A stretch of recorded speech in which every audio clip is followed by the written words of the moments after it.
बंसी शिवगरा नवनीरागा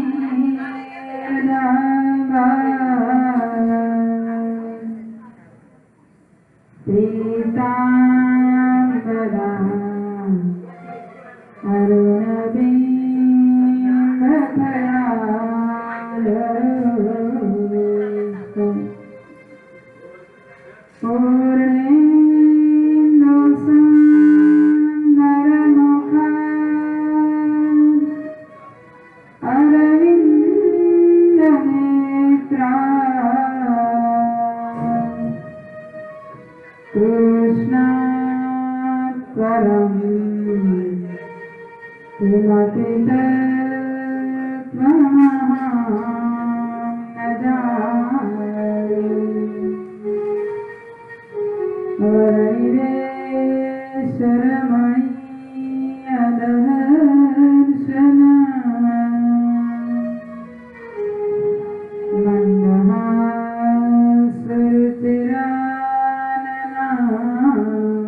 भगवान श्री स्वामीनारायण मेरे गुरुपति गोपीनाथ जी महाराज ते महत श्रीनगरवासी नारायण देव ની અસીમ કૃપાથી આજે આપણે શ્રીમદ ભાગવત કથાનો પ્રારંભ કરી રહ્યા છીએ અને વિદ્યાબેન ભરતભાઈ ડોમડિયાના માધ્યમથી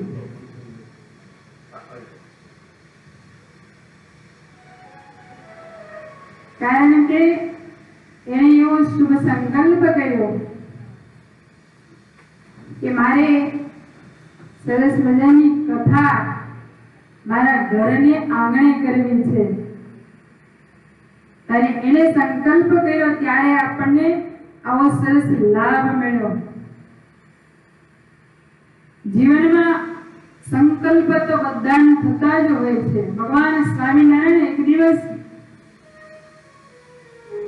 ભોગાવા નદીની કિનારે બેઠા હતા, સંતો અને હરિભક્તો બધા.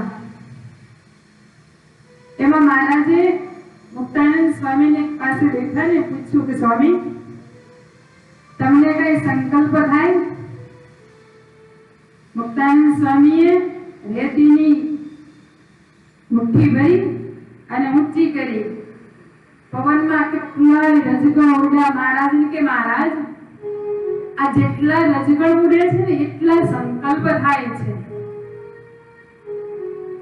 પણ એ તો મહારાજની સાથે રહેલા નંદ સંત હતા, એટલે જે સંકલ્પ થતા ને એ માત્ર ને માત્ર ભગવાનને રાજી કરવાના હતા. સંકલ્પ તો આપણે કરીએ જ છીએ અને જે કોઈ જીવાત્મા જન્મે જ્યારથી સમયના થાય, આ જગતનું જ્ઞાન થાય ત્યારથી સંકલ્પ ચાલુ થાય. પણ મોટા ભાગના સંકલ્પ જગતના જીવને જગતના થાય. ભગવાનના સંકલ્પ ક્યારે થાય? જ્યારે જીવ મુમુક્ષુ જાગૃત થાય, મુમુક્ષુતા જ્યારે હૃદયમાંથી જાગે ને ત્યારે ભગવાનના સંકલ્પ થાય. નહીં તો આ ભવાટવીમાં ભમતા જીવને માયાના પંચ વિષયના જગતના રાત દિવસ સૂતા હોય તો સ્વપ્ન એને જગતના ચાલુ હોય. ભગવાનનો સંકલ્પ થાય ને એ તો આ જીવાત્માના જ્યારે પુણ્ય જાગૃત થાય ને ત્યારે ભગવાનને રાજી કરવાનો, ભગવાનના સત્કર્મ કરવાનો અને ભગવાનને મેળવવાનો સંકલ્પ થાય. સ્વામિનારાયણ ભગવાનના શબ્દ છે, સંકલ્પ છે ને એ આદર્શ મહેમાન જેવા છે. બહુ મોટા માણસો હોય, સજ્જન હોય, સમાજના શ્રેષ્ઠી હોય ને તો એ તમારા ઘરે વારે વારે આવે? ક્યારે આવે? એ તો બહુ દિવસ તમે આમંત્રણ આપો અને એને વારે વારે કીધા કરો ત્યારે કોઈક દિવસ ક્યારેક તમારા ઘરે આવે. એમ સારા સંકલ્પ છે ને એ આપણા વારે વારે સત્કર્મ કરીએ, વારંવાર ભગવાનને રાજી કરીએ અને ભગવાન માટે જ્યારે જીવન જીવવાના વિચાર થાય ત્યારે આપણને આવા સંકલ્પ થાય કે મારે ભગવાનને રાજી કરવા કાંઈક સત્કર્મ કરવું. અને આજે વિદ્યાબેનના સંકલ્પને લઈ આપણને આટલો સરસ લાભ મળ્યો એનું કારણ એના પુણ્ય જાગૃત થયા છે. આપણે એમ માનીએ કે કથા કરવી એટલે એમાં ક્યાં મોટી વાત છે, પણ તમે ક્યારેક આયોજન કરજો. મહારાજે કીધું ને એમ સારા કાર્યોમાં 100 વિઘ્ન સમાયેલા હોય. આયોજન કર્યા હોય ને તોય એના અધવચ્ચે અધૂરા રહી જાય છે, પૂરા થતા નથી. શરૂઆતમાં પેલા પ્રારંભ જ કરવો કઠણ છે, પણ જ્યારે જીવાત્માની ઉપર હું તો એટલા શબ્દમાં કહું ભગવાન રાજી થાય ને ત્યારે આવા કાર્યો 1 સેકન્ડનો વિલંબ કર્યા વિના પ્રારંભ થાય અને વળી આયોજન થઈ જાય. ભગવાનનો રાજીપો છે. આજે આપણે ભાગવતજીની કથા સાંભળવાની છે અને 5 દિવસ સુધી આપણે એનું શ્રવણ કરવાનું છે. કારણ કે ભગવાન સ્વામિનારાયણ વચનામૃતમાં કીધેલું છે જેના મોક્ષના દ્વાર ખુલ્લા થવાના હોય એને ભાગવતની કથાનું શ્રવણ કરવાનો અવસર પ્રાપ્ત થાય. ભાગવતજીની કથા એવી છે, ગમે એવો જીવાત્મા પાપી હોય, કુકર્મી હોય, અધર્મી હોય, ન કરવાના આ તમામ કાર્ય કરી ચૂક્યો હોય ને આ પૃથ્વી પર જેટલા પાપ છે બધા પાપ કરી ચૂક્યો હોય ને તો એમાંથી જો કોઈ મુક્તિ મેળવી હોય તો આ ભાગવતજીની કથા છે. અને ભાગવતજીની કથાના માધ્યમથી કેટલાય જીવાત્માને આ લોકમાંથી પરમ મુક્તિ મળી છે અને ભગવાનના ધામની પ્રાપ્તિ થઈ છે. આવી ભાગવતજીની મહાનતા છે એટલે આપણે ભાગવતજીની કથાનું આયોજન કર્યું છે. અને ભાગવતજીનો પ્રારંભ નૈમિષારણ્ય ક્ષેત્રમાં 88,000 ઋષિ મુનિઓએ માત્ર ને માત્ર આપણા કલ્યાણને માટે વિચાર કર્યો અને 1000 વર્ષ સુધી યજ્ઞ ચાલે એવા યજ્ઞનું આયોજન કરી અને બધા જ ઋષિ મુનિઓ એકઠા થયા અને નક્કી કર્યું કે આપણે એવું કંઈક સત્કર્મ કરીએ કે એમાં તમામ પૃથ્વીના જીવાત્માનું કલ્યાણ થઈ જાય. 88,000 ઋષિઓ ભેગા થયા અને એને વિચાર થયો એવું શું કર્મ કરીએ, એવું શું કાર્ય કરીએ કે જેનાથી તમામ જીવાત્માની મુક્તિ થાય. આવો જ્યાં વિચાર કરતા ને ત્યાં સુત પુરાણી આવ્યા ને સુત પુરાણી આવ્યા ને પ્રશ્ન કર્યો કે તમે તો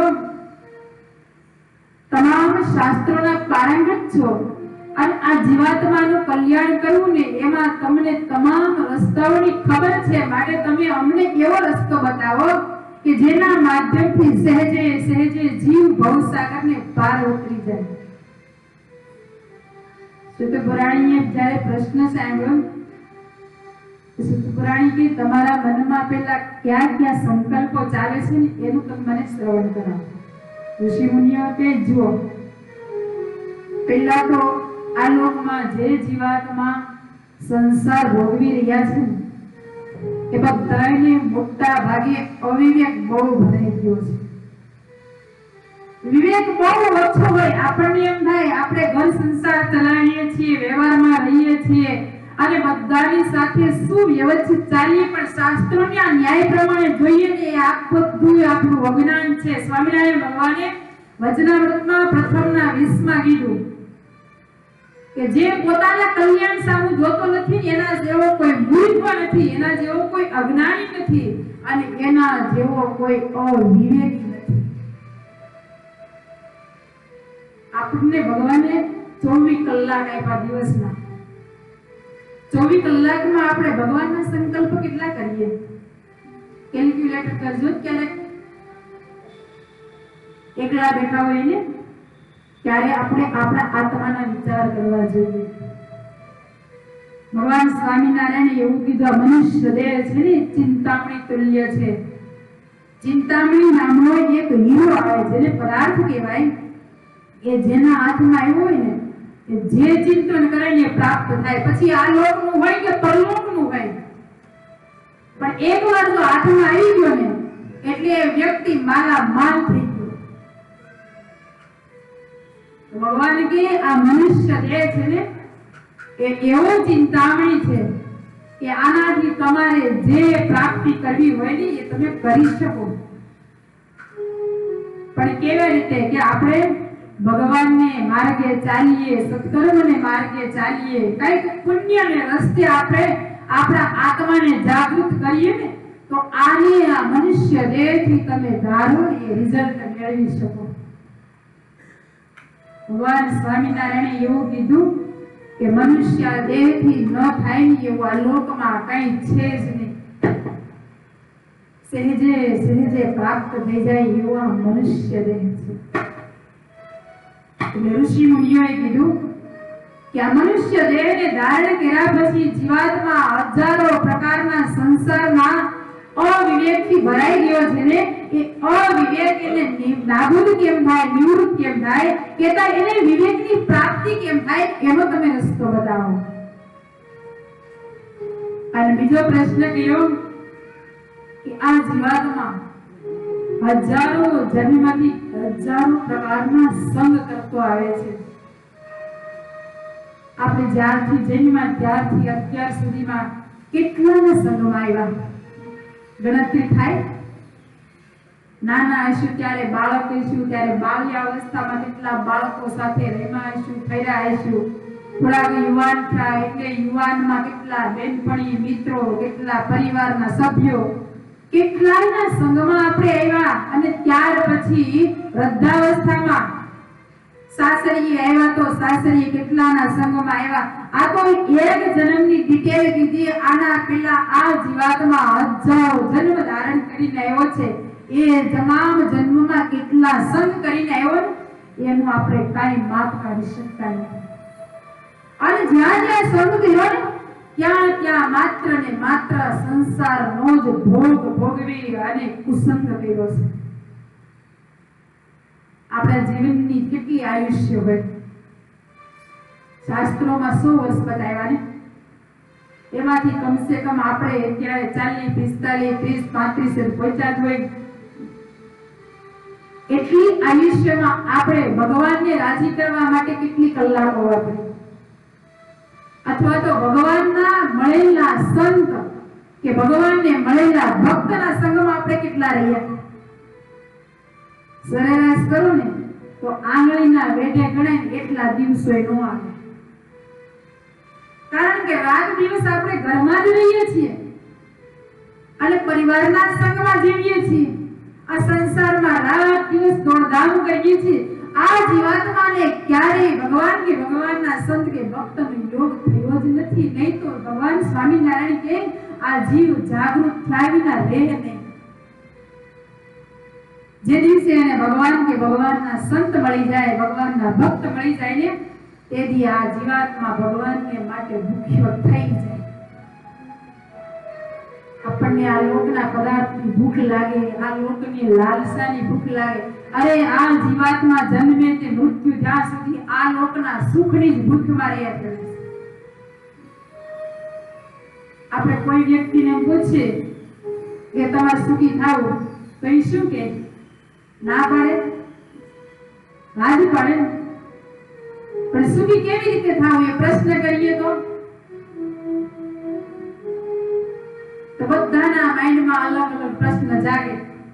કોઈ એમ કે અમારે ઘરમાં તકલીફ છે, કોઈ એમ કે અમારે સગાઈમાં તકલીફ છે, કાંઈક ને કાંઈક નાની મોટી અનેક ઉપાધિઓ ચાલતી હોય. પણ છે ની માત્ર ને માત્ર સંસારી. કોઈ વ્યક્તિ એવું ના કહે કે અમને ભગવાન નથી મળ્યા ને એની મોટા મોટી તકલીફ છે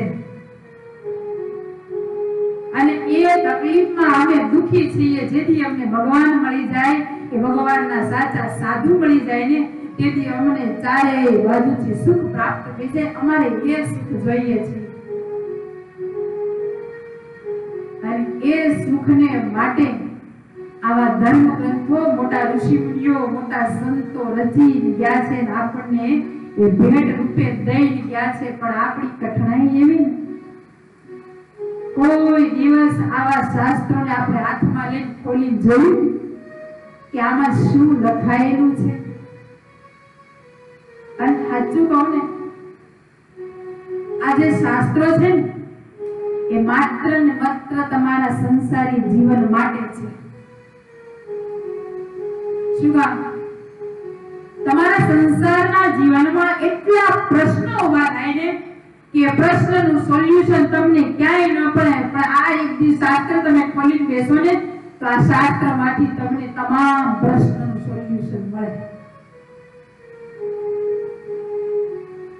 અને એટલે ભગવાને કીધું કે આવા ધર્મ ગ્રંથો છે ને એ તમારા ઘરેણાની જેમ ઘરમાં રાખવા જોઈએ. આની આપણે પૂજન વિધિ કરીએ, આપણે આને આરતી વંદના કરીએ છીએ. શું કામ કરીએ?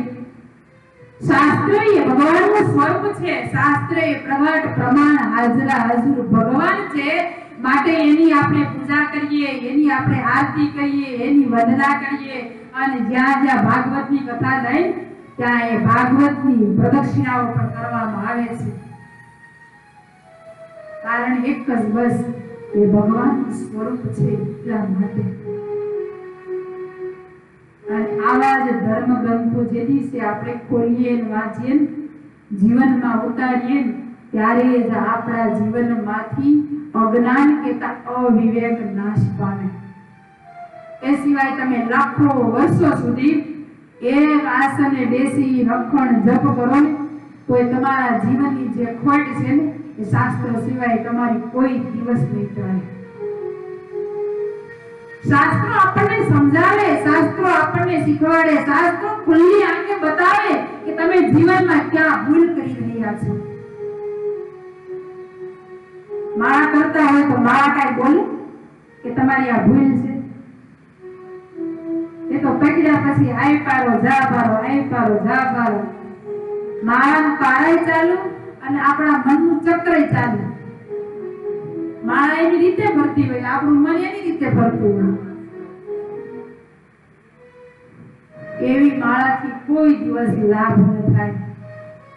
માટે ઋષિમુનિઓ કહે છે કે આ જીવાત્મા હજારો પ્રકારના અજ્ઞાનથી ભરાયેલો છે, અવિવેકથી ભરાયેલો છે ને કે અવિવેક નાશ કેમ પામે, એનું અજ્ઞાન કેમ નાશ પામે તેનો તમે રસ્તો બતાવો. શુદ્ધ પુરાણીને કહે છે કે હે શુદ્ધજી, આ સંસારમાં આવ્યા પછી આ જીવાત્માને અનેક પ્રકારના દુઃખ ભોગવવા પડે છે. એ દુઃખમાંથી મુક્તિ કેમ મળે ને એનો તમે પ્રશ્ન કરો, એનો જવાબ આપો.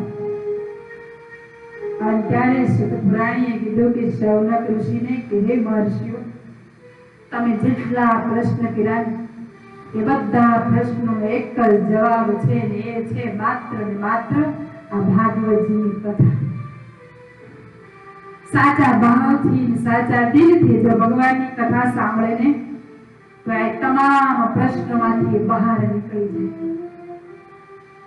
કારણ કે આ ભાગવતજીની કથા સુખદેવજી મહારાજ જ્યારે પરીક્ષિત મહારાજને ગંગાજીના કિનારે શ્રવણ કરાવવા માટે તૈયાર થયા ત્યાં તો આકાશમાંથી દેવતાઓ અમૃતનો કુંભ લઈ આવ્યા અને સુખદેવજી મહારાજને કહે છે કે સુખદેવજી, તમે આ પરીક્ષિતને ભાગવતજીની કથા રૂપી અમૃતનું પાન કરાવવા જઈ રહ્યા છો. સુખદેવજી મહારાજ કે હા, તો એક કામ કરો ને,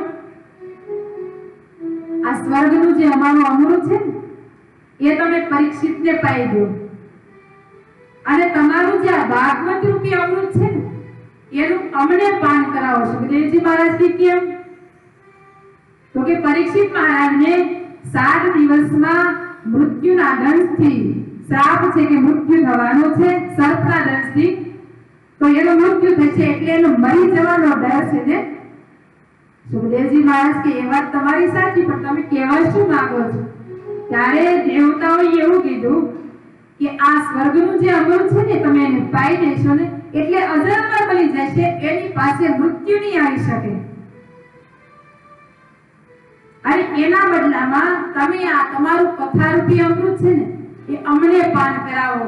સુખદેવજી મહારાજ કે કેમ? તો કે સ્વર્ગમાં અમને કથા મળતી નથી, અમૃતનો પાન નથી, પણ ભગવાનની કથારૂપી અમૃતનું પાન કરવું હોય ને તો આ પૃથ્વી લોકમાં આવવું પડે. અમારા દેવતાઓ પૃથ્વી લોકમાં આવાય નહીં. માટે તમને અમે વિનંતી કરી કહીએ કે તમને કથાનું પાન અમને કરાવો અને આ સ્વર્ગનું અમૃત છે ને એનું પાન પરીક્ષિતને કરાવો. સુખદેવજી મહારાજ કે એ પ્રશ્ન તમારો સાચો છે, પણ એની પ્રશ્નનો જવાબ તમારે પરીક્ષિત પાસે લેવો પડે. કે મારે તો એને કથા સંભળાવવાની છે અને એ એના બદલામાં સ્વીકારે તો તમારી વાત એ મંજૂર થાય. સુખદેવજી મહારાજે પરીક્ષિતને કીધું, પરીક્ષિત, જો આ દેવતાઓ સામે ઉભા છે એ અમૃતનો કુંભ લઈને આવ્યા છે અને એ એવું કહે છે કે આ અમૃતના બદલામાં કથા તમે અમને સંભળાવો, તારી ઈચ્છા હોય તો એની બદલી કરાવો.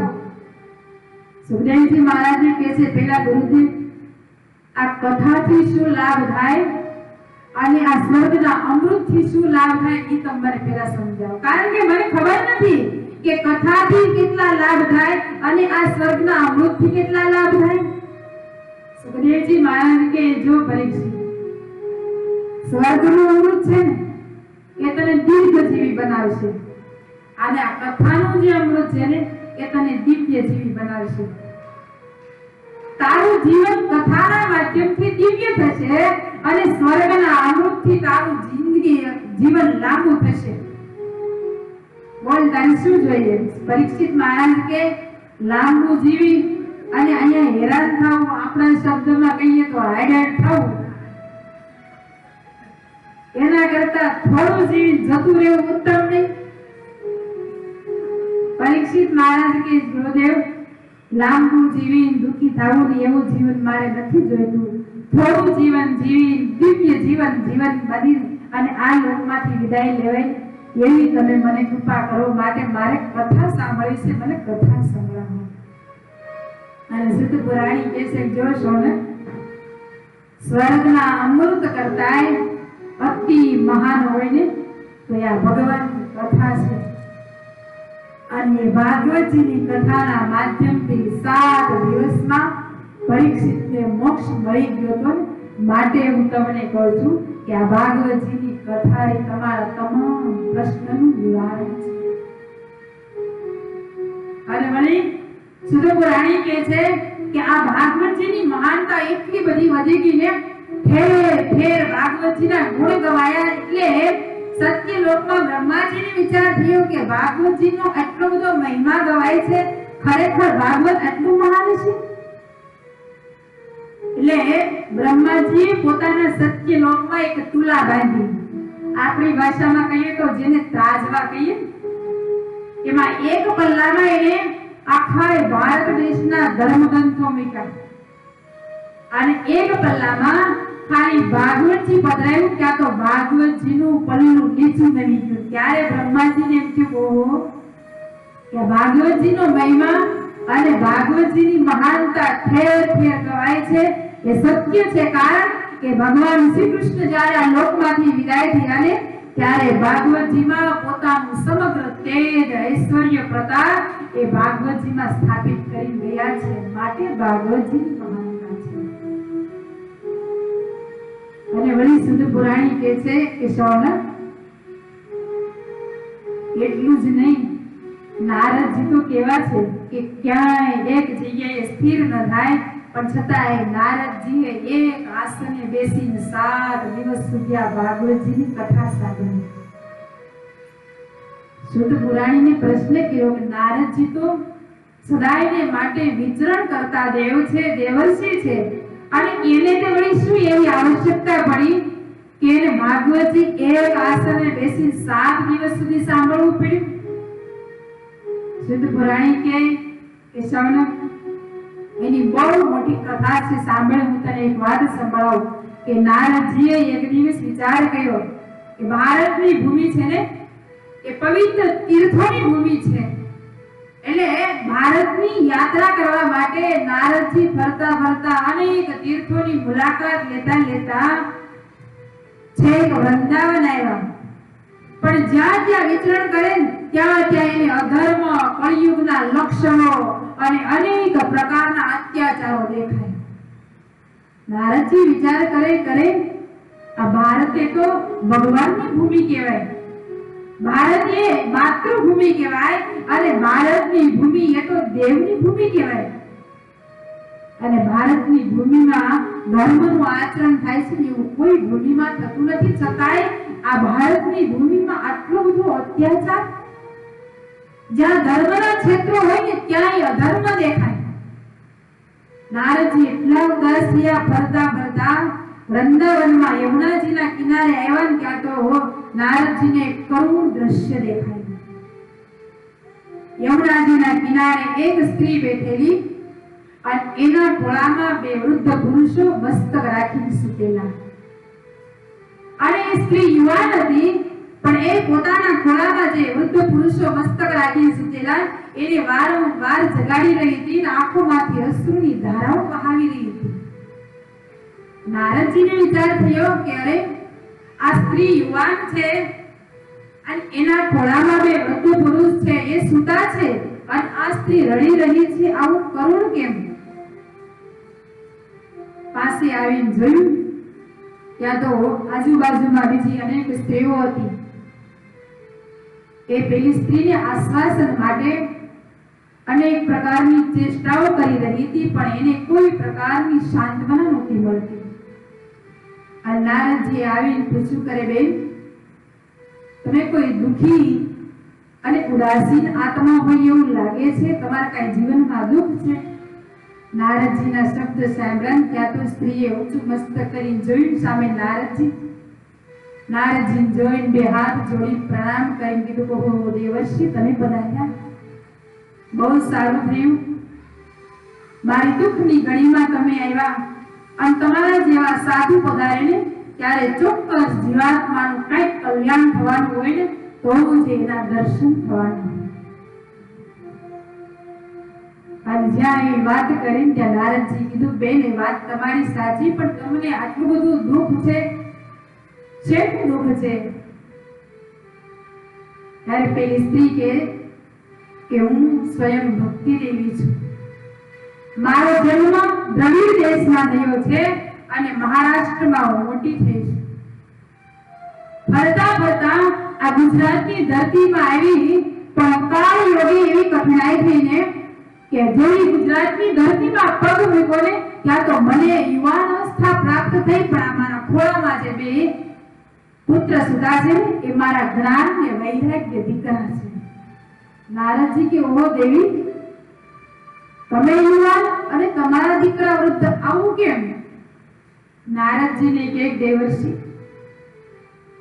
અહીંયા ગુજરાતની ધરતીમાં મારું ક્યાં ક્યાં સ્થાન છે? કેતા મારો આવકાર, આદર, સત્કાર કરી રહ્યા છે. ભક્તિનું ક્યાંક ક્યાંક આપણને સ્થાન દેખાય છે, પણ જ્ઞાન ને વૈરાગ્યની ક્યાંય સ્થાન જગ્યા નથી. એટલે એને આ ધરતીમાં આવતા વૃદ્ધાવસ્થા લાગી ગઈ છે અને એને જગાડવા માટે મેં અનેક પ્રયત્નો કર્યા, છતાંય કોઈ પ્રયત્ન સફળ થતા નથી. માટે હવે હું તમને બી હાથ જોડી પ્રાર્થના કરું કે તમે મારા બંને દીકરાઓને જગાડો. નારદજી કે, ઓહો દેવી, એમાં ક્યાં મોટી વાત છે? તમારા જ્ઞાન ને વૈરાગ્યને જો જગાડવા હોય ને તો હવે હું જગાડી દઉં એમ કરી નારદજી બાજુ બેઠા અને નારદજીએ એના નામ લઈને અવાજ કર્યો. જ્ઞાન ને વૈરાગ્ય ને નામ લઈને સાદ પડ્યા, પણ જાગ્યા નહીં. નારદજીએ એનો હાથ પકડી અને થોડુંક હલન ચલન કરાયું, પણ છતાંય જાગૃત ન થયા. નારદજીએ કાનમાં વેદની ઋચાઓનું ગાન કર્યું, પણ સહેજ વેદની ઋચાઓનું ગાન સંભળાયું ત્યાં તો આંખ ખુલી, પણ થોડીક વાર આંખ ખોલી તરત વળી આંખ પછી બંધ થઈ ગઈ. જ્યાં સુધી નારદજી વેદનું ગાન કરે ત્યાં સુધી આંખ ખોલે, વળી પાછી આંખ બંધ કરી દે. નારદજી વિચાર કરે, કહું આટલી બધી અવસ્થા પ્રાપ્ત થઈ, આનું કોઈ ગંભીર કારણ હોવું જોઈએ. નારદજી ઘણીવાર વિચાર કર્યો, પણ કોઈ જવાબ મળ્યો નહીં. નારદજી મૂંઝાણા કે હવે શું કરવું? નારદજીએ ભગવાનને મનોમન પ્રાર્થના કરી. ત્યાં તો આકાશવાણીથી કરે, નારદ, જેને જગાડવા માટે તમે પ્રયત્ન કરી રહ્યા છો ને એને જગાડવા માટે તમારે કંઈક સત્કર્મ કરવું પડશે. તમે એવું કંઈક સત્કર્મ કરો જેના માધ્યમથી જ્ઞાન ને વૈરાગ્ય આપોઆપ જાગૃત થઈ જાય. આટલું કહી અને આકાશવાણી બંધ થઈ. નારદજીએ વિચાર કર્યો કે એના માટે મારે શું સત્કર્મ કરવું? કારણ કે સત્કર્મ તો હજારો પ્રકારના હોય. કોઈ પ્રકારના જપ કરાય, કોઈ પ્રકારના આપણે તપ કરી શકાય, કોઈ પ્રકારના દાન ધર્મ ક્ષેત્રમાં આપણે જેવી ઈચ્છા હોય એવા સત્કર્મ થાય. પણ નારદજીને કોઈ ચોખવટ કરવામાં ન આવી કે તમે આ સત્કર્મ કરો. અને વળી આકાશવાણીએ એવું કીધું કે નારદ, એ સત્કર્મ તમને કોઈક સંત પુરુષ બતાવશે, માટે સંત પુરુષ બતાવે એવું સત્કર્મ કરો. નારદજીને વિચાર થયો, કોણ સંત પુરુષ મને મળશે અને શું સત્કર્મ બતાવશે? થોડી વાર વિચાર કરતા કરતા નારદજીએ ભક્તિ દેવીને કીધું, જો દેવી, તમારા જ્ઞાન ને વૈરાગ્યને જગાડવા માટે મારે કંઈક સત્કર્મ કરવું પડશે, પણ સત્કર્મ માટે કોઈક સંત પુરુષનો યોગ જોઈશે. સંત પુરુષ તીર્થોની યાત્રા કર્યા સિવાય મળે નહીં. માટે તમારા જ્ઞાન ને વૈરાગ્યને અહીંયા તમે રાખો, હું ત્યાં તીર્થોની યાત્રા કરવા જાઉં, ત્યાં સત્પુરુષો મળશે ને તો હું એને આ સત્કર્મ પૂછીને પાછું પરત આવીશ. આટલું કહી નારદજી જતા રહ્યા અને તીર્થોની યાત્રા કરતા કરતા સત્પુરુષની શોધમાં ફરતા ફરતા બદ્રિકાશ્રમમાં આવ્યા. આમ તો શાસ્ત્રોમાં એવું કીધું કે આપણે યાત્રા કરવા જઈએ ને તો હંમેશા કોઈક સત્પુરુષની શોધ કરવા માટે જવાનું હોય. આપણે શેના માટે જઈએ? તમે યાત્રા કરવા જાઓ તો શું કામ જાઓ છો? ખબર જ નથી.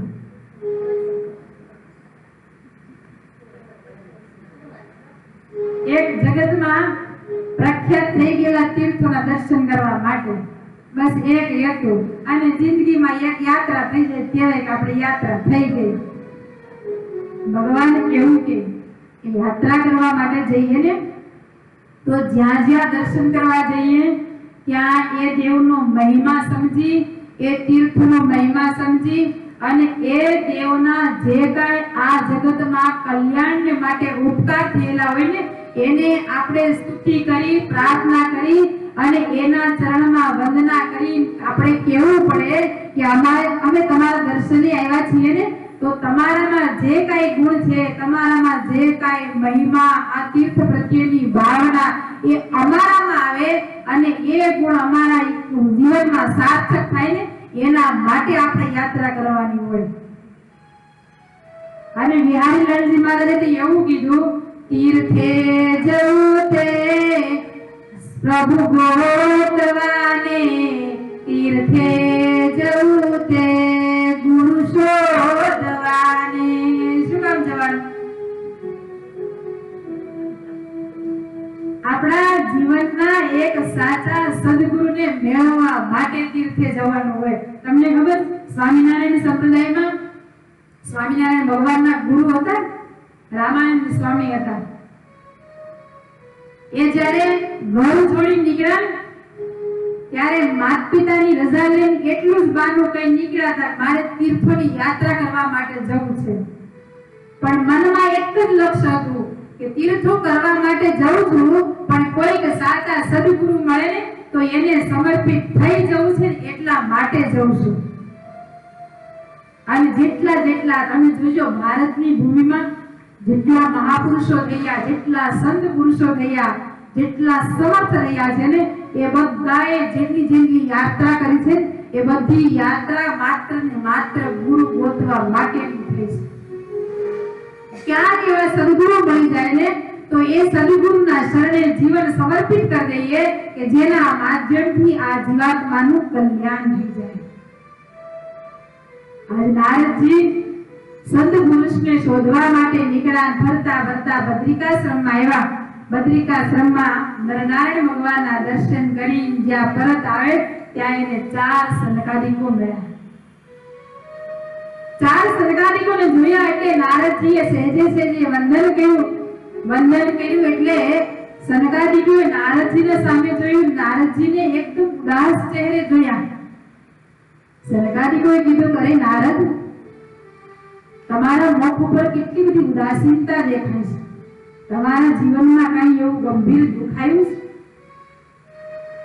નારદજી કે નહીં, મારા જીવનમાં કોઈ મોટું એવું દુઃખ નથી. ત્યારે સનકાદિકો કે જો નારદ, સાધુ કોઈ દુઃખી હોય નહીં, અને સાધુ જ્યારે દુઃખી હોય ને ત્યારે કોઈકના હિત માટે દુઃખી હોય, એ પરોપકાર માટે દુઃખી હોય, એ સમાજના કલ્યાણ માટે સદાયને માટે વિચરણ કરતા હોય.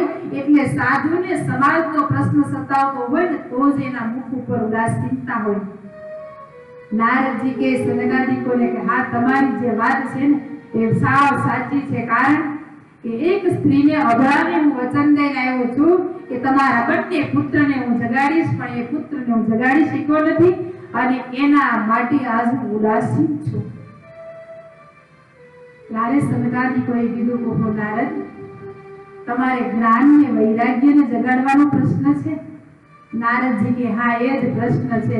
પણ આ ભાગવતજીની જે કથા છે જ્ઞાન ને વૈરાગ્યની, એ નારદજીની કે ભક્તિની કે જ્ઞાન વૈરાગ્યમાં આ પાત્ર બતાવે એની નથી.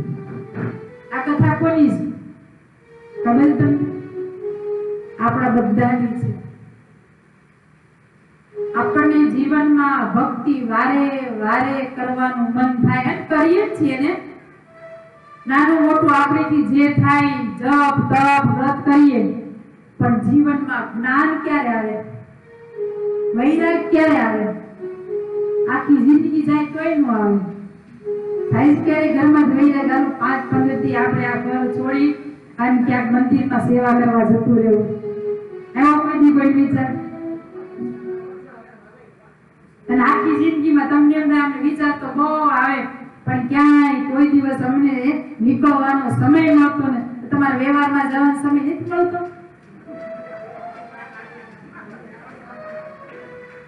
ત્યાં તમે કોઈ દિવસ એવું કીધું તમારો એક પણ કાર્યક્રમ સંસારનો હોય તો કોઈ કાર્યક્રમ તમારો બાકી રહ્યો હોય, અધૂરો રહ્યો હોય, ન ગયા હોય એવું બન્યું ક્યારે? ત્યાં તો ગમે એટલા હાથ પેઢીના હદા હોય તો પહોંચી જ જાય. નકર કે આમ ખોટું લાગે. વેવાય એના વેવાય 100 વર્ષ વટી ગયા હોય ને તોય એના ખરેખર જવા માટે ટાઈમ મળી જાય. શું કામ? વેવાય ખોટું લાગી જાય એટલે. આ લોના 5-15 થી 50 વર્ષના સગતમાં તમને એટલું ખોટું લાગી જવાનું દુઃખ લાગતું હોય તો આપણા અખંડ જન્મના સંગાથી ભગવાન એને કેવડું ખોટું લાગતું હશે વિચાર તો કરો. ક્યારેક આપણા આત્માની અંદર ઉતરી અને આપણા પરમાત્માની સામે જોતા શીખવું. આપણું હૃદય છે ને એ ભગવાનને રહેવાનું સ્થાન છે. તમને ખબર હતી? કેટલાને ખબર હતી? આગળ જોડો. કેટલાય હૃદયમાં ભગવાનને પધરાવ્યા. ક્યારે ભગવાનની સામે જોવો છો? ભગવાન હૃદયમાં બેઠા છે, મારા માટે બેઠા છે, મને સુખી કરવા માટે બિરાજમાન થયા છે. આવો સંકલ્પ કરો. ક્યારે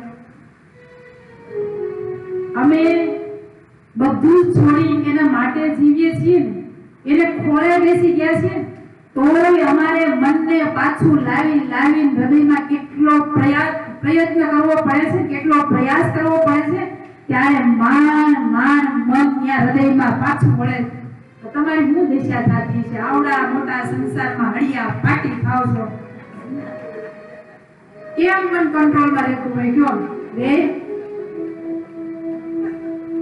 પણ ભગવાને સ્વામિનારાયણ વચનામૃતમાં પ્રથમના 38માં એટલું જ કીધું છે, તમારે કોઈ વ્રત તપ કરવાની જરૂર નથી. તમારે એક આસને બેસી લખન જપ કરવાની જરૂર નથી. માત્ર ને માત્ર તમારું મન પવિત્ર કરવાની જરૂર છે. બસ એકવાર મન શુદ્ધ કરી અને ભગવાનને ચરણે સમર્પિત કર્યો ને એટલે કલ્યાણ થાતા એ ઘણી વાર નહીં લાગે. અને આપણું મને હાવ નવરું હોય અને આ જગતમાં આ સંસારમાં આપણું આખું શરીર રાત દિવસ દાખલો મહેનત પ્રયત્ન કરતું હોય પણ મન શું કરતું હોય? ખોટા સંકલ્પ કરી આખો દિવસ નો હોય ને એના કાર્યક્રમ. આમ જોઈએ તો બેનમ સ્વભાવ પારકી પંચાયત મગજમાં ભેળા જ કરે. એમાં આ ફોન થતા તો દાટ વેળા નો હોય ને એની ફોનના માધ્યમથી ક્યાંય હજારો કિલોમીટર દૂર હોય ને તો એ કઠણાઈ ઘરમાં લાવી ઊભી કરે. ભગવાન કે મન હાવ 24 કલાક હોય એને તમે ક્યારેક ભગવાનને ચરણે સમર્પિત કરો ને તોય તમને પરમ શાંતિની અનુભૂતિ થાય. અને આ જીવાત્માને દુઃખ છે ને તો એ મનને લઈને દુઃખ છે, બાકી દુઃખ દુનિયામાં છે જ નહીં. આપણે દુઃખી થઈએ છીએ છે ને લઈને દુઃખી થઈએ. મન અપસેટ થાય એટલે દુઃખી થઈએ ને. મન બરોબર સુવ્યવસ્થિત હોય, એકદમ શાંત હોય અને ભગવાનના સ્વરૂપમાં જોડાયેલું હોય તો દુનિયાની કઈ એવી તાકાત છે કે આપણને દુઃખી કરી શકે? મોટા સંતો કે જેને આ દુનિયા પાસેથી કોઈ લાલચ, લોભ કે ઈચ્છા હોય ને એને આ દુનિયા તો શું દેવતાઓ દુઃખી કરી શકતા નથી. અને આપણે દુઃખી થઈએ તો લોભ, લાલચ અને ઈચ્છાને લઈને દુઃખી થઈએ છીએ. જ્યારે ભગવાનને શરણે લઈ જઈએ અને ભગવાનને મેળવવાને માટે ઈચ્છાઓ જાગૃત થઈ જાય ને ત્યારે આપણે જીવનમાં ક્યારેય દુઃખી ન થઈએ. આજ નારદજીને સનકાદિકો કહે છે કે નારદ તમે દુઃખી થાઓ છો ને તો કોઈક સમાજના પ્રશ્નને લઈને ત્યારે નારદજીએ કીધું કે હા મારે એક અબળા સ્ત્રીને વચન અપાઈ ગયું છે અને વચન આપ્યા પછી એનો પ્રશ્ન હું સોલ્વ કરી શક્યો નથી એટલે દુઃખી છું. અને જ્ઞાનને વૈરાગ્યને જાગૃત કરવા માટે મેં હજારો પ્રયત્ન કર્યા પણ એ જાગૃત થતા નથી. સુખદેવજી મહારાજ પરીક્ષિત મહારાજને કથા સંભળાવવાના છે પણ અહીંયા નૈમિષારણ્ય ક્ષેત્રમાં 88,000 ઋષિ મુનિઓને શુદ્ધ પુરાણી કહે છે કે હે સૌનક આ જીવાત્માને જ્ઞાનને વૈરાગ્ય જાગૃત કરાવવાની આ જ્ઞાનને વૈરાગ્ય જાગૃત કરાવવામાં નારદજીને જેટલો દાખલો પડ્યો તો એટલો જ દાખલો પડે છે. કેમ કે જીવને 3 પ્રકારે વૈરાગ્ય થાય. એક સ્મશાનમાં, એક સંકટમાં અને એક સભા મંડપમાં. આપણે કોઈનો અગ્નિ સંસ્કાર કરવા જઈએ તલક તો બધાના મોઢામાંથી એક જ શબ્દ નીકળે અરે ઘડીકમાં જતા રહ્યા કાંઈ વાર લાગી લ્યો. આ જીવનનું આવું જ છે, બધાને ખબર જ છે પણ છતાંય આપણાથી કઈ મુકાય છે નહીં. એક તલ જેટલું આ જીવાત્માથી છૂટી શકતું નથી એટલે વૈરાગ્ય થતું નથી. ભગવાન સ્વામિનારાયણ કે આ જીવ હજારો બંધનથી બંધાયેલો છે ને એટલે વારંવાર જન્મ મરણના ચક્રમાં ભેગા કરે છે. આ જીવના બંધન જ્યારે છૂટી જશે ને ત્યારે એને ભવાટવીનો અંત આવશે. અને બીજું કે સંકટમાં જ્યારે આપણને જીવનમાં કાંઈક એવી મુશ્કેલી આવી હોય અને ખરેખર દુઃખ આવ્યું હોય ત્યારે એમ થાય કે આ જિંદગીમાં આવું જ છે, આ જિંદગીમાં કાંઈ સાર નથી. કેટલા દુઃખ સંતો દ્રષ્ટાના આપે કે ઘરમાં નાની નાની બાબતમાં કદાચ અણબનાવ થયો હોય ને તો એમાંથી એટલી બધી વિરક્તિ આવી જાય કે જાણે એક ક્ષણમાં સંસાર છોડી દેશે.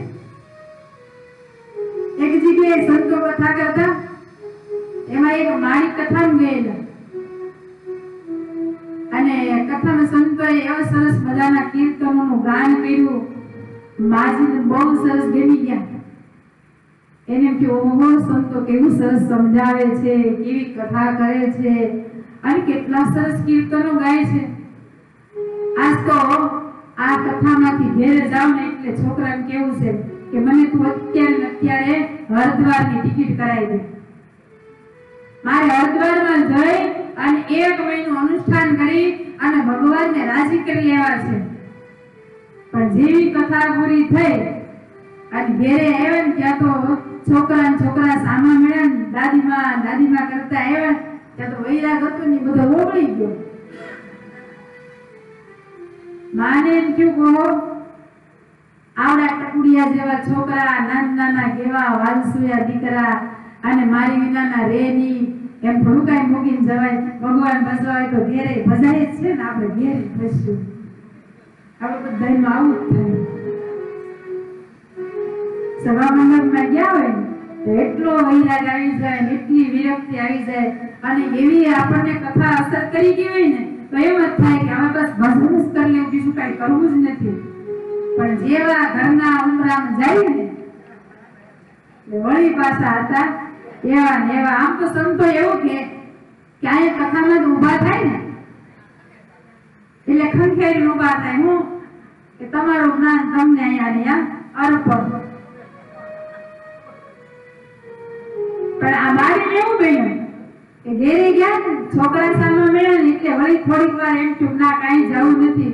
પણ થોડુંક મોડું થઈ ગયું એટલે દીકરાને બહુ ખીજાઈ ગયેલા અને એવા ખીજાણા કે તમને કઈ ખબર પડે નહીં, ટાઈમે ઘેરે આવું નહીં, આ છોકરાઓ સાચવવા, ઘરકામ કરવા, મારાથી બધું થાય નહીં અને પછી તો ઓવરટેક થઈ ગયા હોય એટલે બધું બોલવાની કાંઈ મર્યાદા હોય નહીં.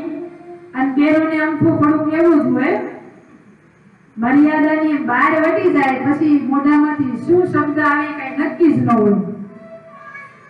ડોશીમાં એવું બન્યું અને એમાં થોડુંક ડોશીમાં સામું બોલ્યા એટલે એકબીજાને વડસેટથી બોલતા બોલતા એટલી બધી થઈ કે બોલા થઈ ગયા અને એટલું દુઃખ લાગ્યું એનું શું બોલા કથામાં સાધુ કહેતા હતા ને બહુ સાચું છે. સાધુ શું કહેતા ખબર તમને?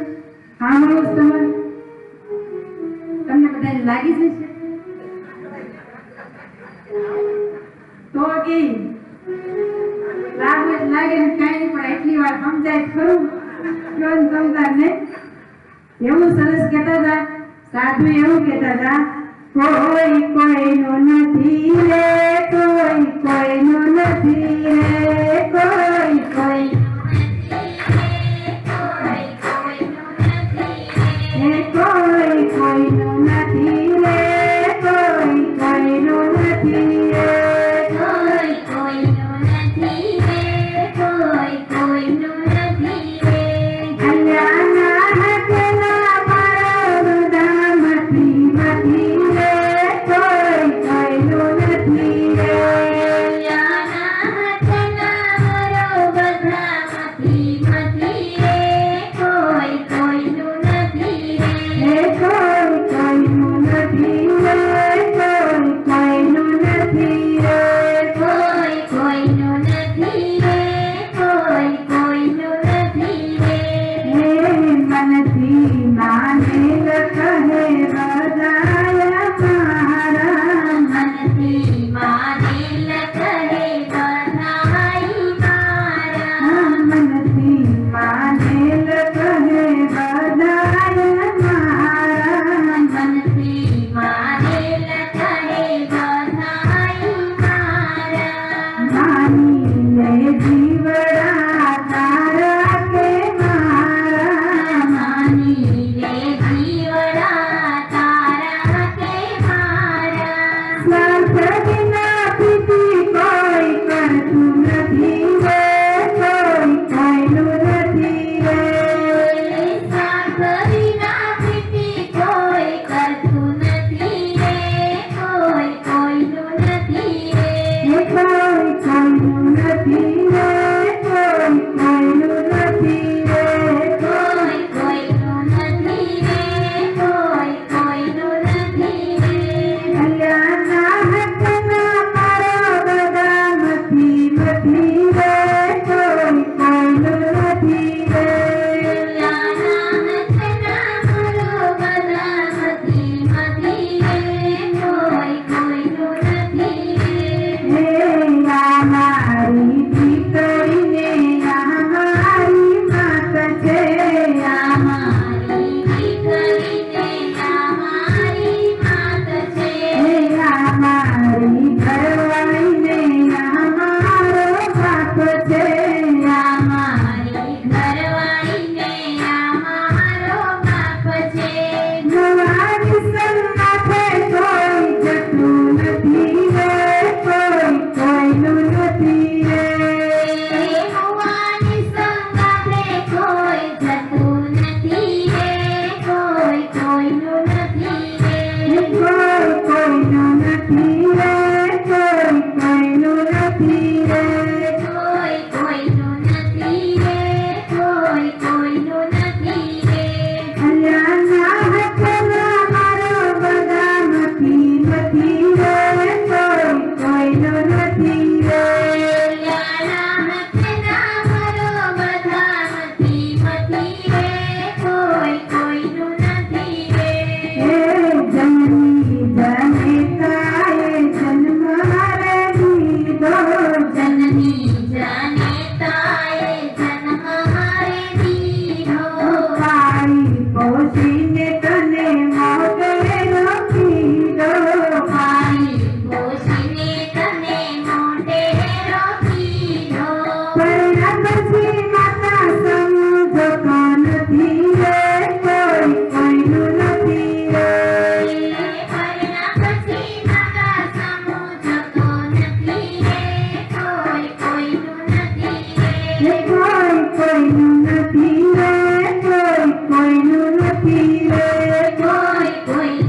कोई रैयाने ना कोई रहवाना ना कोई रैयाने ना कोई रहवाना गल्ला कोई समाचार નથી રે કોઈનું નથી રે દયાના કોઈ સમાચાર નથી રે કોઈનું નથી રે કોઈનું નથી રે કોઈનું નથી રે કોઈનું નથી રે કોઈનું નથી રે ના હકના મારા બધા નથી નથી રે કોઈનું નથી રે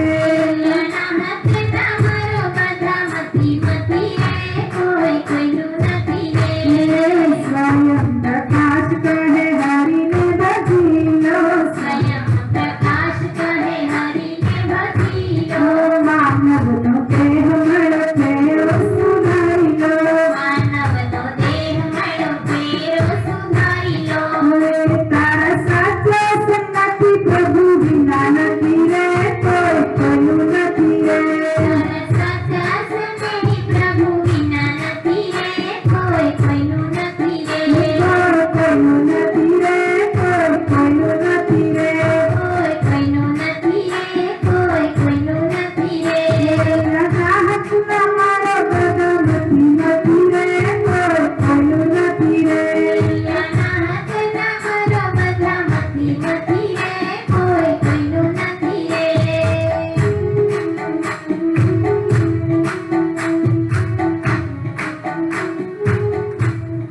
ઋષિમાને એમ થયું કે સાધુ હાજુ કહેતા હતા હો કે જગતમાં કોઈનું નથી. હવે તો સાંજે છોકરો આવે ને એટલે કેવું જ છે કે હવે તું તાત્કાલિક ટિકિટ કરાવી દે. એટલે સાંજે દીકરો ઘરે આવ્યો અને પૂછ્યું કે બા ક્યાં છે? ત્યાં તેમના પત્ની કે તમારા બાનું થોડું ધ્યાન રાખું છું. તારું આવે ને ત્યાં જ ડખો થાય. મારા ને તારાનો જે ભેદ હોય ને ત્યાં દુઃખ હોય. જ્યાં આપણું બનાય ને ત્યાં દુઃખ કાયમને માટે જતું રહે. એટલે દીકરો કે બાને ખબર નથી રહેતી તને કે ઘરમાં છે કે નથી. તો કે હું થોડી ધ્યાન રાખું. તમારા બા આમ ક્યાંક સુતાય છે છેલ્લે ઓરડામાં. છોકરાએ જેને જોયું ને ત્યાં તો સુરતાને સુતા. આ આખો દિવસ એટલા બધા દુખી હતા. દુઃખમાં તાવ આવી ગયો. આખા શરીરથી ગરમ થઈ ગયેલા. આંખોમાંથી આંસુની ધારાઓ વહેતી થયેલી. છોકરાએ જ્યાં સહેજ માથેથી ઉંચકાવીને જોયું ત્યાં તો આખા લાલ ચોળને આંખોમાંથી આંસુની ધારાઓ વહેતી. દીકરો કે બા તમને મજા નથી? જ્યાં શબ્દ સાંભળ્યા ત્યાં તો ઈદકે ચડી ગયા. આંખ ખોલી સામે જોયું ત્યાં પોતાનો દીકરો કઈ બોલી ન શક્યા. છોકરાએ માથે હાથ મૂક્યો ત્યાં તો ભયંકર તાવ ચડેલો. છોકરાએ પત્ની સાદ કર્યો કરે બાને કેટલો બધો તાવ આવ્યો છે અને તું કઈ ધ્યાન નથી રાખતી. તો મને થોડી ખબર છે તમારા બાને ક્યારે તાવ આવ્યો? છોકરાએ જલ્દી ડોક્ટરને બોલાવ્યા. ટ્રીટમેન્ટ કરી સારું થઈ ગયું. માને એમ થયું છોરું કછોરું થાય માવતર થોડા કમાવતર થાય. વૈરાગ ઉતરી ગયો ને બધે. કાંઈ કાશીએ હરદ્વાર જવું નથી. ઘરે છીએ ને બરાબર છીએ. આપણું આવું જ થાય. જ્ઞાન ને વૈરાગ્ય જાગૃત થાય પણ કેટલી વાર? ઘડીક જ વાર. પાછા આપણે જેમ હોય ને એમ ના એમ. અને આ જ્ઞાન ને વૈરાગ્યની વાત છે ને એ કથા આપણી કથા છે. એટલે નારદજી કહે છે કે જ્ઞાન ને વૈરાગ્યને જગાડવા માટે મારે શું કરવું ને એનો મારી પાસે કોઈ રસ્તો નથી. ત્યારે સનકાદિકોએ કીધું કે નારદ જ્ઞાન ને વૈરાગ્યને જગાડવા હોય ને તો એક જ રસ્તો છે ભાગવતજીની કથા. તમે ભાગવતજીની કથાનું આયોજન કરશો ને એટલે જ્ઞાન વૈરાગ્ય એ તો જાગૃત થશે પણ ભક્તિ દેવીની તમામ ચિંતાઓ ટળી જશે. માટે તમે ભાગવતજીની કથાનું આયોજન કરો.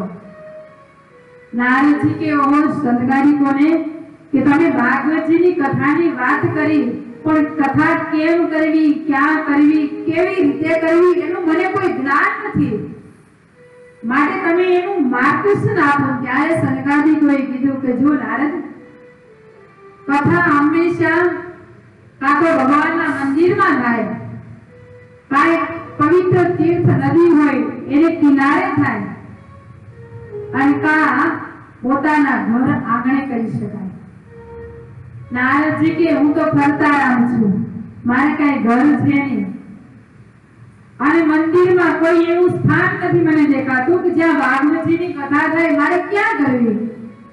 ત્યારે સનકાદિકોએ કીધું જો નારદ, આ ગંગાજીનો કિનારો છે ને એ અતિ પવિત્ર છે અને એકદમ વિશાળ છે, માટે ત્યાં તમે ભાગવતજીની કથાનું આયોજન કરો. અને સનકાદિકોએ કીધું ને એટલે ભાગવતજીની 7 દિવસની કથાનું આયોજન કર્યું. નારદજીએ આયોજન કર્યું ત્યારે આખા ભારત દેશમાં બધાને આમંત્રણ આપેલું.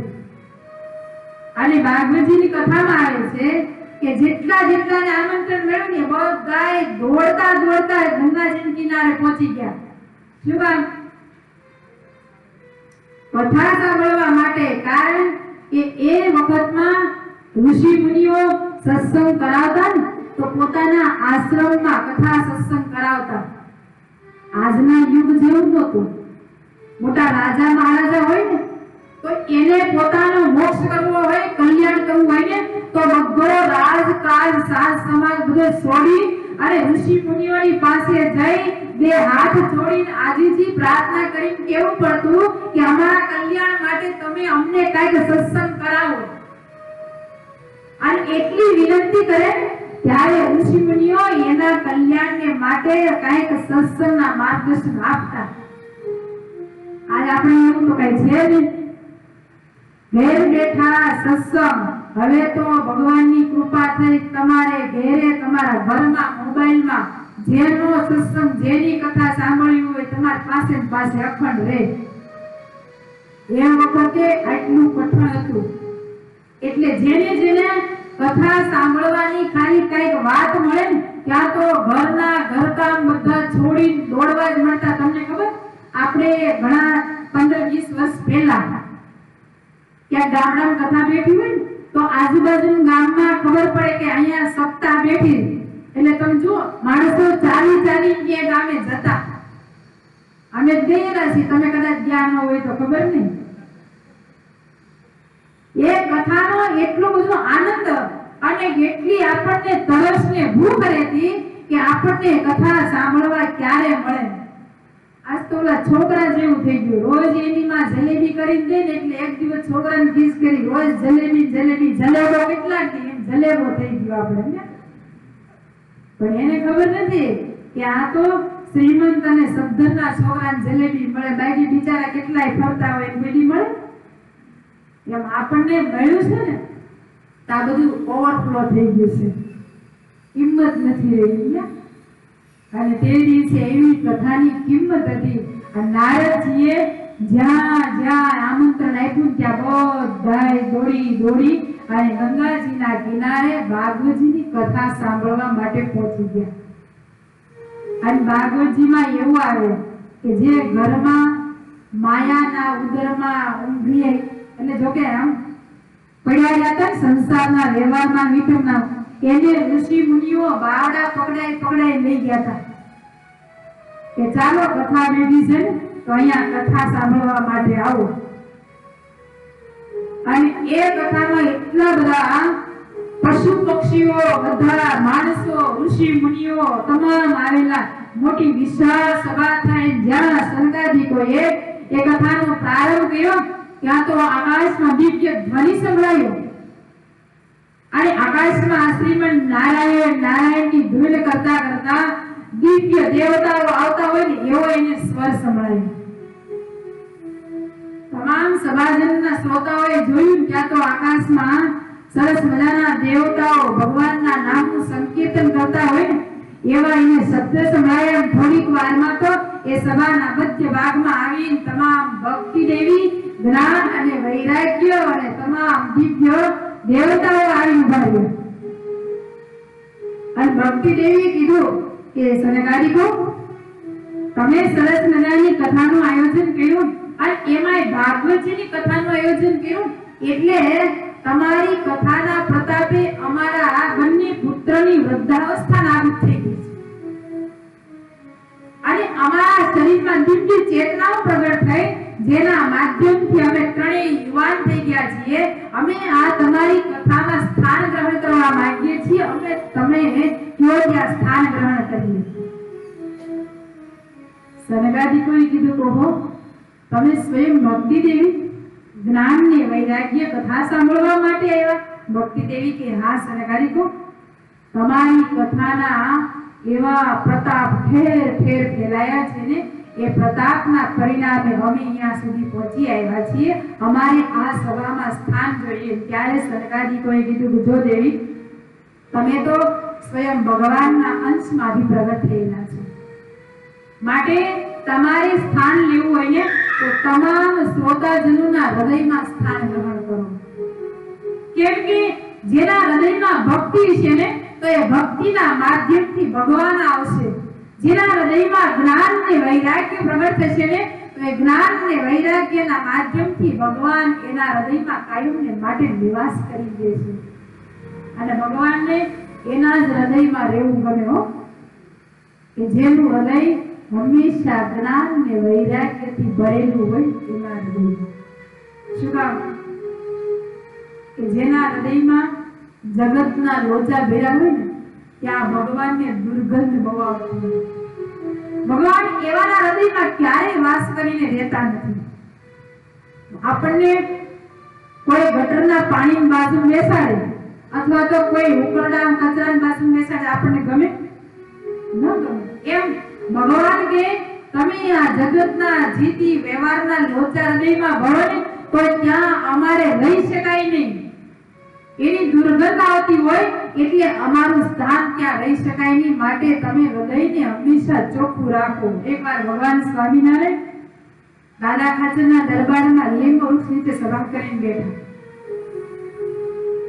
અને એ વખતે બરોબર સરસ મજાનો સમય ભેલો અને બધા જ હરિભક્તો આવેલા પણ જેવો સમય પૂરો થયો એટલે ભગવાન સ્વામિનારાયણના ચરણે વંદના કરી કરીને બધા જ હરિભક્તો એક પછી એક રજા લઈને રવાના થઈ અને એમાં છેલ્લે બે હરિભક્ત ભગવાનને વંદન કરવા માટે આવ્યા મહારાજને કે મહારાજ અમે હવે અમારે દેશ જઈએ છીએ ને તો તમે અમારું ધ્યાન રાખજો મહારાજ કે હા તમે તારે સુખેથી જાઓ પણ તમે અમારી ઉપર કાંઈક દયા રાખજો હરિભક્તોને એમ થયું કે આપણે તો જીવ છીએ એટલે ભગવાનને કહીએ કે પ્રભુ તમે અમારું ધ્યાન રાખજો અમારી પર દયા રાખજો પણ ભગવાને આવું શું કામ કીધું છે એટલે હરિભક્તોએ મહારાજને કીધું મહારાજ તમે અમને કીધું કે તમે અમારી પર દયા રાખજો તો તમે તો ભગવાન છો અમે તમારી પર શું દયા કરીએ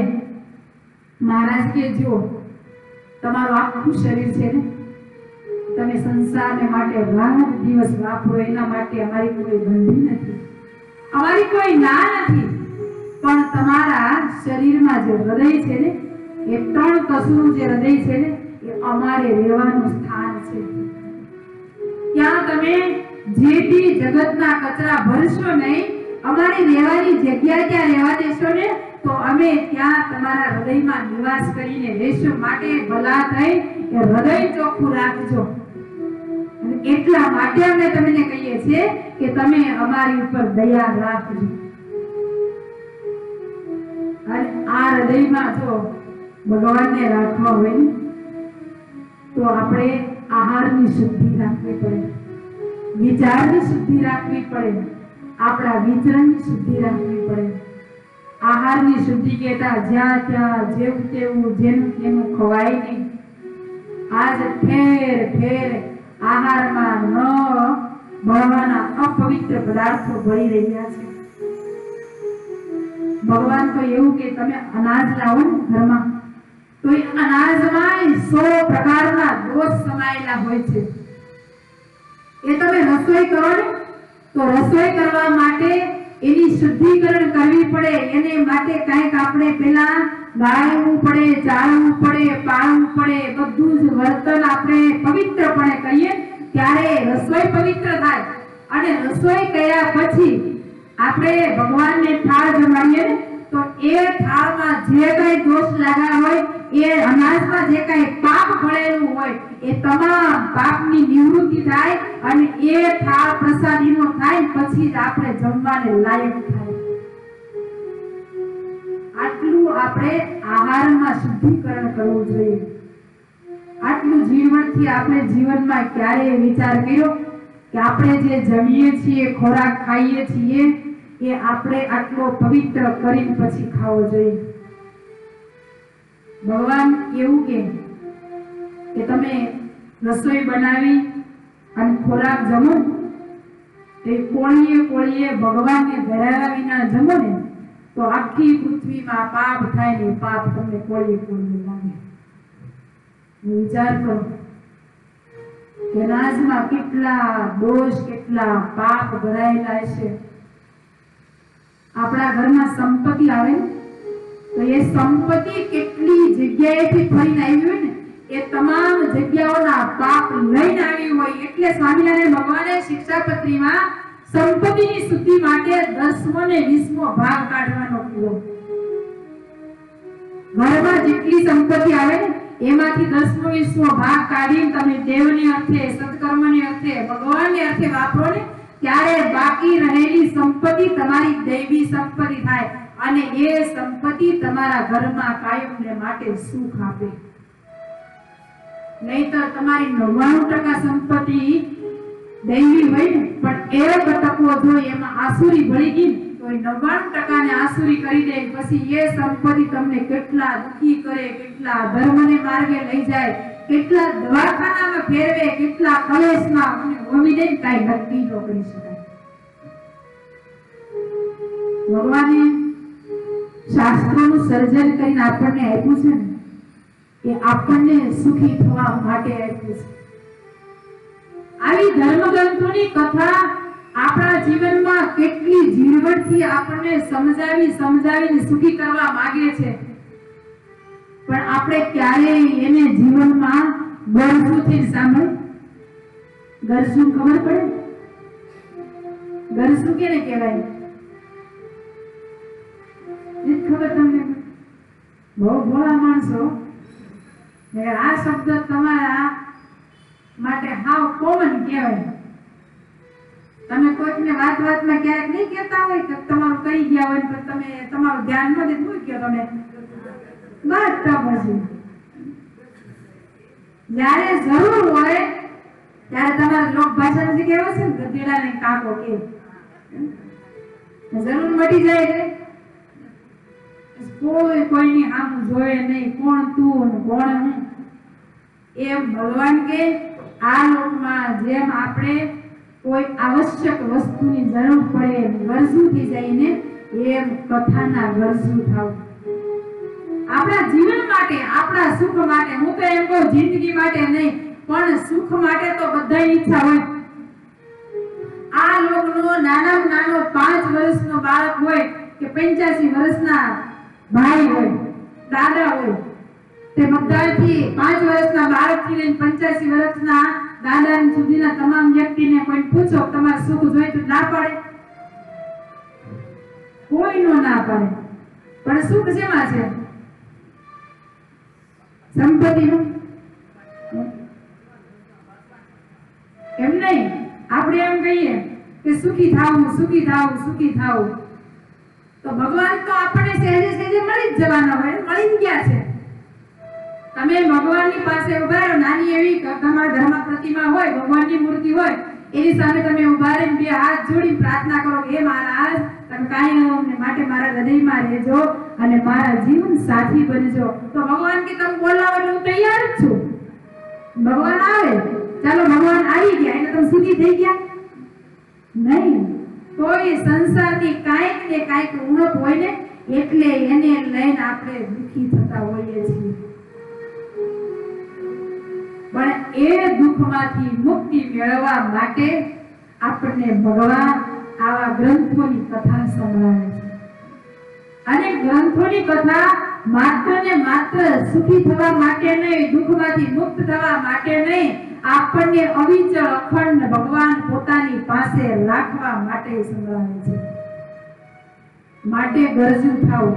મોટા સંતો તો એવું કે આપણને સોનાની કિંમત હોય ને એનાય કરતા અનેક ગણી કિંમત આપણા જીવનમાં કથાની રાખવી. સોનાની કિંમત કેટલી હોય? 5 જેટલી.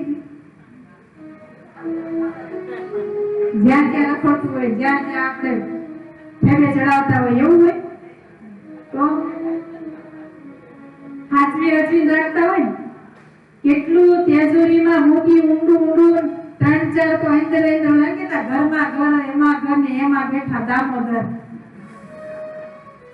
એની જેમ તેજોરીની અંદર તેજોરી, એની અંદર તેજોરી, એની અંદર ખાનું, એમાંય લોકર ને એમાં મૂકીને પછી ચાવ્યું કરી અને કેટલી જગ્યાએ મૂકીને પછી આપણે ધ્યાન તો નજર તો ક્યાં જ હોય. મનથી તો આપણને બધું અંદર કેચઅપ થઈ ગયું હોય કે મારું ઘરેણું મેં ક્યાં મૂક્યું છે. તો ભગવાન કે ઘરેણા જેટલાય તમે ભગવાનને જીવનમાં કોઈ દિવસ રાખ્યા? ભગવાન કે ઘરેણા જેટલી કોઈની કિંમત આપણે કથાની જીવનમાં કરી? ઘરેણા ખોવાઈ જશે ને તો 5, 25, 50,000 આજના સમયમાં પ્રમાણે કહીએ તો 50 લાખની કદાચ નુકસાની થશે.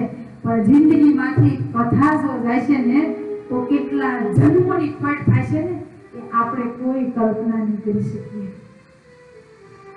માટે કથાની આવશ્યકતા ડગલે અને પગલે રાખવી. જેટલી જિંદગીમાં કથા છે એટલા સલામત રહેશું. જ્ઞાન ને વૈરાગ્ય ને જાગૃત કર્યા ભક્તિ દેવીને તમામ શ્રોતાજનોના હૃદયમાં સ્થાન આપ્યું.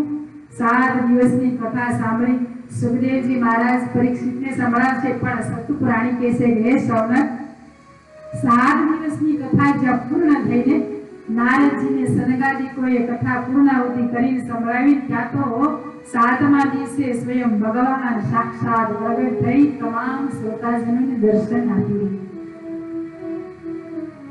અને તમામ શ્રોતાજનોએ ભગવાનના દર્શન કર્યા. બધાય ધન્ય ધન્ય થઈ ગયા ને એટલે હે સનગાદિકોએ કીધું કે હે સંતો, તમારી કથાના માધ્યમથી અમે આ કથામાં પ્રગટ થયા છીએ. હવે અમે ક્યાં સ્થાન ગ્રહણ કરીએ ને એ તમે અમને બતાવો. સનગાદિકો કે જો પ્રભુ, તમે અમારી કથાથી પ્રસન્ન થઈ અને દર્શન દેવા માટે પધાર્યા હોય ને તો અમારી બધાની ઈચ્છા એવી છે કે તમે અમારા બધાના હૃદયમાં કાયમને માટે સ્થાન ગ્રહણ કરો.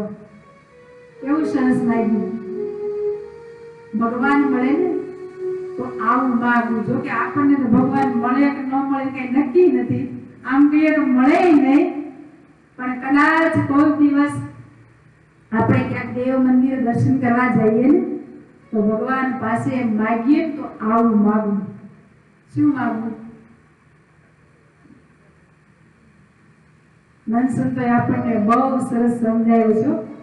એના કીર્તનો એટલા સરસ મધુર છે ને આપણે સાંભળીએ ને ત્યારે આપણને ખબર પડે કે જીવનમાં માંગવું હોય ને તો કેવું મગાય. પ્રેમાનંદ સ્વામીએ કહ્યું છે કે તમારી મૂર્તિ વિના મારા નાથ રે બીજું મને આપશો માં. તમારી મૂર્તિ વિના મારા નાથ રે બીજું મને આપશો માં. હું તો એ જ માંગુ છું ધોળી હાથ રે બીજું મને આપશો માં. હું તો એ જ માંગુ છું જોડી હાથ રે